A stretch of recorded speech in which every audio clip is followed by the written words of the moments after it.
kalabasa na may kasamang pinatang kalabasa with leftover na pritong isda at hipon na ginisa sa butter at garlic.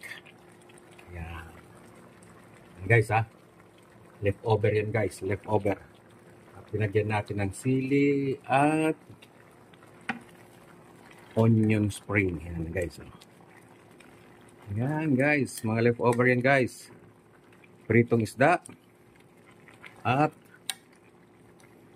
yung leftover na pritong isda at leftover na hipon. Yan.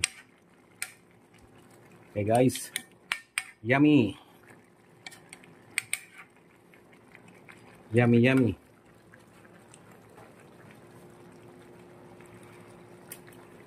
Yan.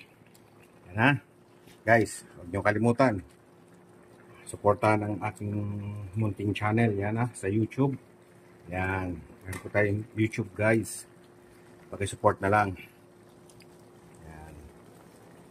Ginataang kalabasa with leftover na hipon ginisa sa butter with garlic, saka leftover na daing na pritong isda.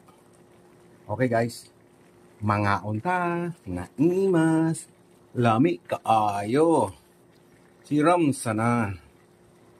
Bye bye, thank you.